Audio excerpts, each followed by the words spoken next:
যে কোনো ছুটির দিনে, বিশেষ করে রবিবার, বাঙালি বাড়িতে সকাল সকাল ফুলকো লুচি আর আলুর তরকারি না হলে দিনের শুরুটা যেন ঠিক জমে না। নমস্কার বন্ধুরা, অপালার রান্নাঘরে সবাইকে স্বাগত জানাই। লুচি বানানোর জন্য এখানে আমি হাফ বাটি ময়দা নিয়ে নিয়েছি আর 1/3 বাটি আটা নিয়ে নিয়েছি। হাফ চা চামচ নুন দিয়ে দিলাম, সঙ্গে দিয়ে দিলাম একটু জোয়ান। আমাদের বাড়িতে লুচি বানানোর সময় সব সময় জোয়ানটা দেয়া হয়, এতে লুচি খাওয়ার পর অম্বল হয় না।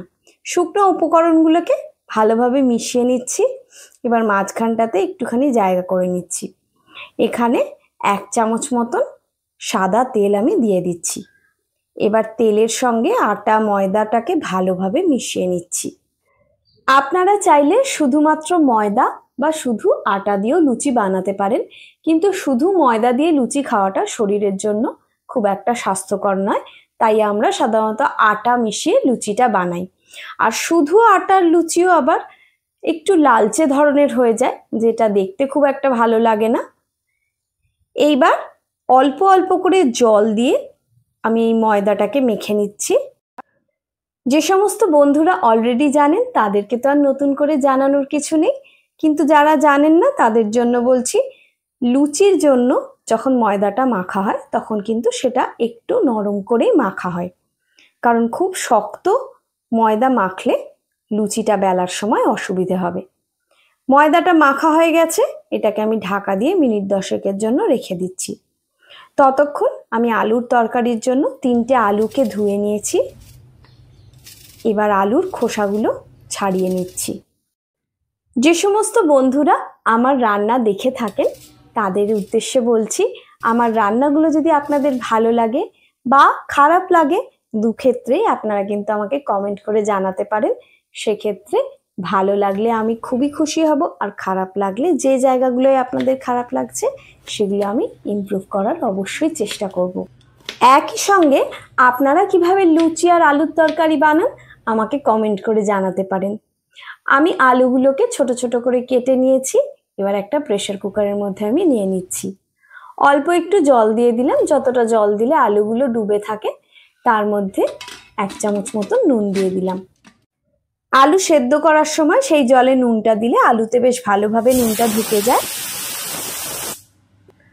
প্রেসারে সিটি পড়ে গেছে, 2টো সিটি পড়ার পরে আমি গ্যাসটা অফ করে দিয়েছি। এতক্ষণে রেস্টে রাখা ময়দাটা একদম সেট হয়ে গিয়েছে।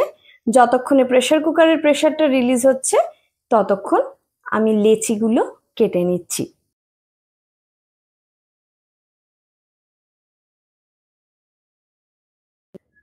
লেচিগুলো আমার কেটে নেওয়া হয়ে গিয়েছে। এতক্ষণে প্রেসার কুকারের প্রেসারটাও রিলিজ হয়ে গিয়েছে। এইবারে জলটা আমি ছেঁকে ফেলে দেব। আলু সেদ্ধ করে জলটা ফেলে দিলে আলুর মধ্যে থাকা অতিরিক্ত গ্লুকোজটা কিন্তু বেরিয়ে যায়। তাই এইভাবে সেদ্ধ আলু কিন্তু অল্প পরিমাণে সুগার পেশেন্টরাও খেতে পারবেন। 1 চামচ মতন সর্ষের তেল দিয়ে দিয়েছি। তেলটা গরম হওয়ার পর এখানে একটুখানি 5 ফোড়ন দিয়ে দিয়েছি। 2টো কাঁচা লঙ্কা নিয়ে নিয়েছি ফোড়নের জন্য। দিয়ে দিচ্ছি এর মধ্যে সামান্য একটু হিং। আলুর এই সাদা তরকারিতে কিন্তু হিঙের গন্ধটা ভীষণ ভালো লাগে। এবার এর মধ্যে দিয়ে দিচ্ছি জল ঝরিয়ে নেওয়া আলুগুলো। গ্যাসের ফ্লেমকে মিডিয়ামে রেখে মিনিট 2-3 ধরে আলুগুলোকে একটুখানি নেড়ে চেড়ে নিচ্ছি। এবার এর মধ্যে দিয়ে দিচ্ছি স্বাদ মতন নুন। নুনটা দেওয়ার সময় মাথায় রাখতে হবে, আলু সেদ্ধ করার সময় কিন্তু আলুতে নুন দেওয়া ছিল, তাই এখন নুন দেওয়ার সময় একদমই বেশি নুন দিয়ে দেবেন না। এবার এর মধ্যে দিয়ে দিচ্ছি জল। যতটা আপনারা ঝোল রাখতে চান বা মাখা মাখা যেমন করতে চান সেই অনুযায়ী আপনারা জলটা দেবেন। এইবার এর মধ্যে আরো 2টো কাঁচা লঙ্কা দিয়ে দিচ্ছি। এবার ঢাকা দিয়ে গ্যাসের ফ্লেমটাকে একদম লোতে রেখে মিনিট 2 ফুটিয়ে নিয়েছি। এতে কাঁচা লঙ্কার গন্ধটা তরকারির মধ্যে ভীষণ সুন্দরভাবে চলে এসেছে, যার জন্য তরকারিটা খেতে কিন্তু খুবই ভালো লাগবে। তরকারিটা হয়ে গিয়েছে, ঢাকা দিয়ে রেখে দিলাম। এবার লুচিগুলো বেলে নিচ্ছি। একটা লেচি নিয়ে সামান্য একটুখানি তেল মাখিয়ে নিয়েছি তাতে।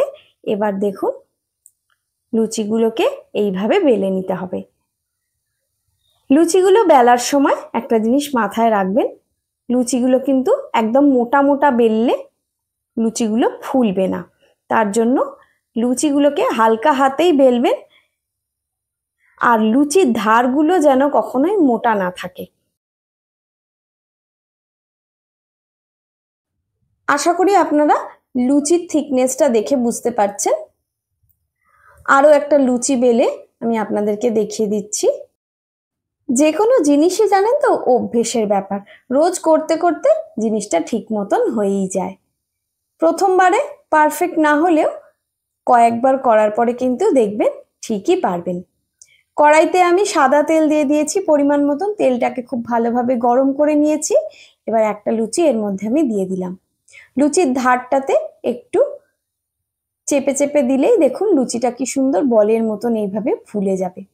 তেলটা ঝরিয়ে নিয়ে লুচি একটা উঠিয়ে নিলাম। আরও একটা লুচি আমি দিয়ে দিচ্ছি তেলের মধ্যে। একইভাবে দেখুন এই ধারটাকে একটু চেপে চেপে দিলে ঝাঁঝরিটা দিয়ে লুচিটা কি সুন্দর ফুলে যাবে। তবে অবশ্যই তেলের টেম্পারেচারটা মাথায় রাখতে হবে, গ্যাসের ফ্লেমটাকে কিন্তু হাইয়ের দিকেই রাখতে হবে। যদি দেখেন খুব বেশি গরম হয়ে গিয়েছে, অনেক ধোঁয়া উঠছে, তখন একটুখানি কমিয়ে দেবেন। না হলে কম আঁচে কিন্তু লুচি ভাজলে লুচি একদমই ফুলবে না। দেখুন প্রত্যেকটা লুচি কি সুন্দর বলের মতন ফুলে যাচ্ছে। আমার আজকের রেসিপিটা যদি আপনাদের ভালো লাগে বা একটু উপকারে লেগে থাকে, তাহলে আমার ভিডিওটাতে একটা লাইক দিয়ে আমার চ্যানেলটা সাবস্ক্রাইব করে আমার পাশে থাকার অনুরোধ রইল।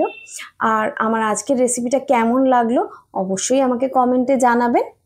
তাহলে দেখলেন তো কত সহজে লুচি আর তরকারি তৈরি হয়ে গেল। যারা এতদিন পর্যন্ত চেষ্টা করেননি, অবশ্যই সামনের ছুটির দিন বাড়িতে বানিয়ে সবাইকে তাক লাগিয়ে দিন।